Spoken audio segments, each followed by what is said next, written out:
there hasn't just been like a random incidence of currencies going away.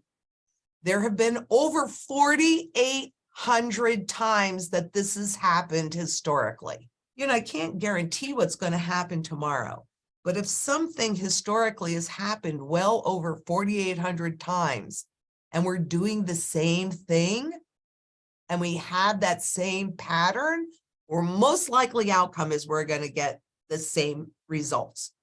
So that actually makes it very easy to understand how to get into position. And that's really where gold comes in, because gold is good money. And it is a savings-based money. And, you know, here's something that has really been bothering me. Originally, right, they set up money to have 4 functions: a tool of measure, a tool of barter, a short-term store of value to make sure that you get fairly paid for your labor, and a long-term store of value so that no matter when you use that money, you are always being paid fairly for your labor. Okay. And since it takes labor to pull this out of the ground, refine it, put it into coin form or any other form, there's lots of forms for gold, right? That was a very fair exchange, labor for labor.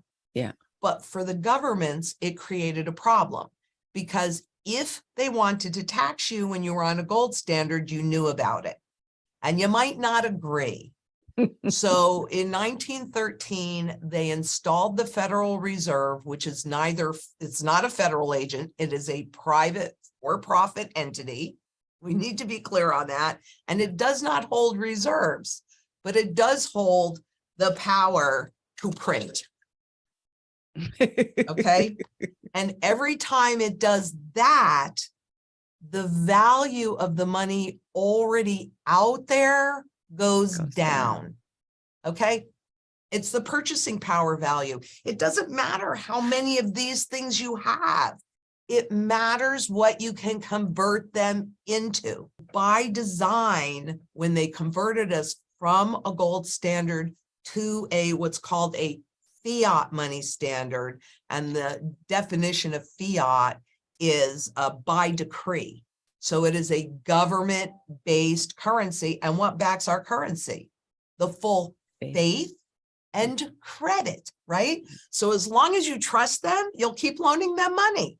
It's just that. So that's what, in this current system, this money is based on. They knew that people marry the legal money of the state. So it isn't that our dollar has not changed between 1913, when it still had a level of gold backing, till 1971. Okay, it's that they keep the name the same and they ratchet things up slowly. I mean, these are repeatable patterns so that the public gets sucked into the new system without realizing it. I mean, I was there in 1971. If I had a $20 bill in July and a $20 bill in September, even if this was a brand new $20 bill, well, they look pretty much the same.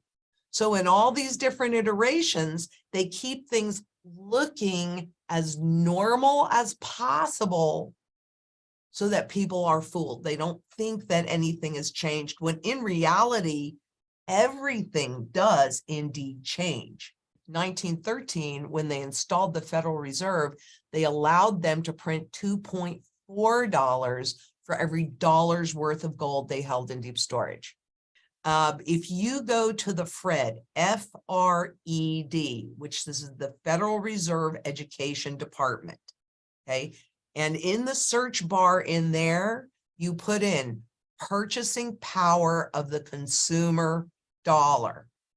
You will see a graph from the Federal Reserve that shows that 50% runoff, and where we are today, which is officially roughly 3 cents out of the original dollar's worth of purchasing power.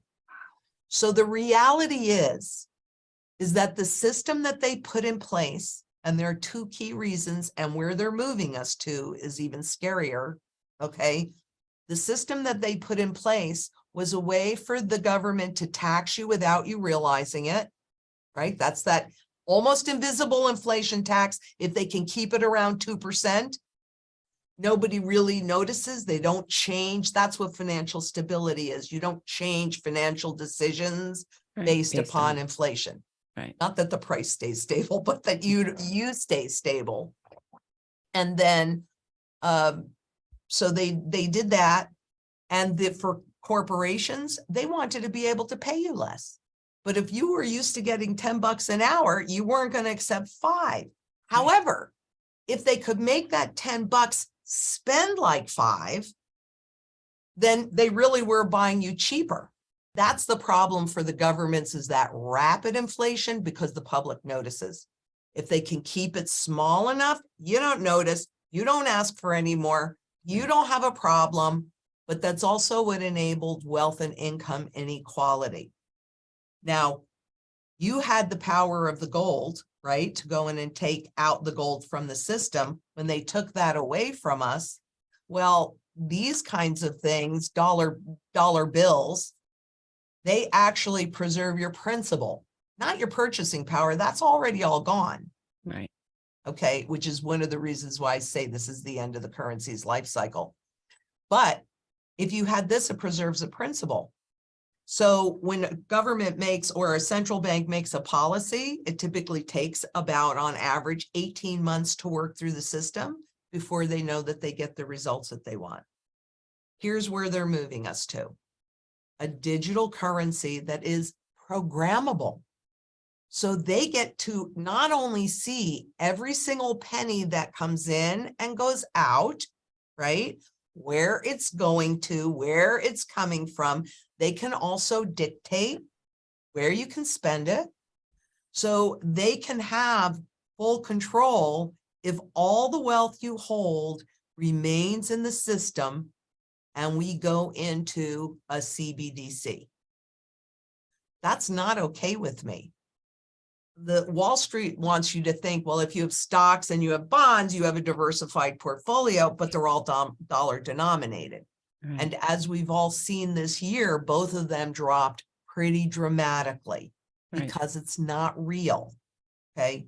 And the gains in real estate, not real.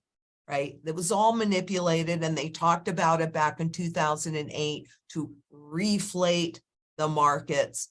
And hey, how do they control inflation? Interest rates, right? So if they want to stimulate and have higher inflation, they drop interest rates down, and that inspires people to borrow and spend. They want to slow it down. Well, then they raise interest rates up. Fewer people borrow and spend.